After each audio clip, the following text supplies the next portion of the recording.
Donc, comprenez qu'Abraham avait tout, mais il y avait quelque chose qui manque, parce qu'Abraham était porteur d'un plan de Dieu. Vous devez savoir que chaque fois que Dieu élabore un programme, un plan, une idée, conçoit un projet, il doit faire participer les hommes. Il doit faire participer les hommes. Le plan de Dieu est parfait. Le plan de Dieu est absolu. Le plan de Dieu doit s'accomplir. Mais pour que Dieu l'accomplisse, il ne va pas seulement utiliser des êtres surnaturels ou des êtres spirituels. Il va utiliser des êtres qui ont le droit d'exister sur la terre, c'est-à-dire des hommes. Alors, d'où le Dieu va faire un choix. Et Dieu a ses critères de faire un choix. Il va choisir selon lui. Dieu ne choisit pas selon les hommes. Il a ses choix à lui qui fait. Amen. Mais lorsque Dieu choisit, il se base toujours sur ses critères à lui. Quand je disais, Dieu ne fait pas des choix d'une manière hasardeuse. C'est-à-dire, il se lève comme ça, il choisit. Non. Lorsque Dieu fait un choix, même lorsque l'homme ne le comprend pas, Dieu perçoit quelque chose qui l'intéresse en toi. Amen. Il ne fait pas les choix parce que cela sera beau pour les hommes, sera bien. Non, lorsqu'il fait un choix, c'est parce qu'il a vu en toi une qualité distinctive qu'il va utiliser pour sa gloire. Mais les hommes ne le percevront pas. Les hommes ne le verront pas. Mais Dieu saura pourquoi il t'a donné cette chose. C'est la raison pour laquelle nous avons éliminé le mot hasard. Parce que lorsque Dieu fait un choix dans ta vie, il n'y a plus d'hasard.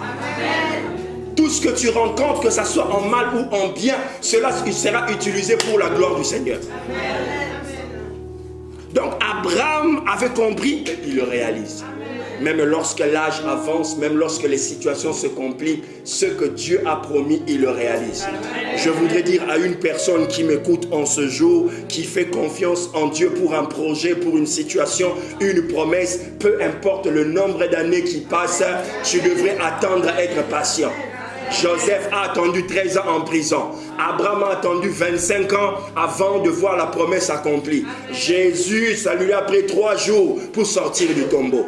Amen. Tu peux me dire un amen bien? Amen. Va conclure une alliance avec Abraham. Il va faire un serment.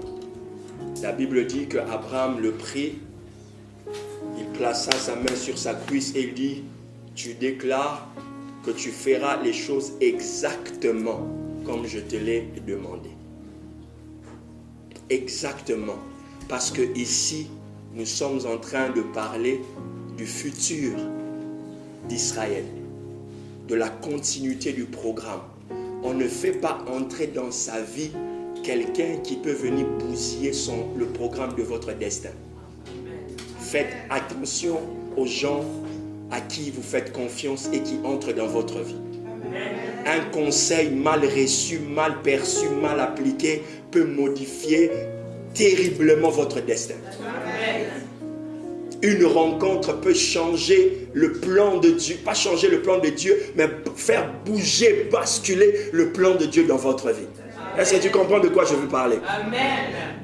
Donc Abraham a fait le choix de ce serviteur d'une manière, il a réfléchi, il a pensé, il a dit, qui est-ce qui peut être en mesure de faire exactement comme moi je voudrais que ça se passe?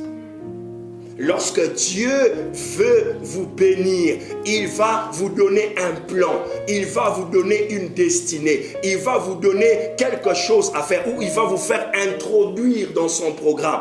Et si vous faites exactement ce que Dieu vous dira, c'est là où vous trouverez le bonheur.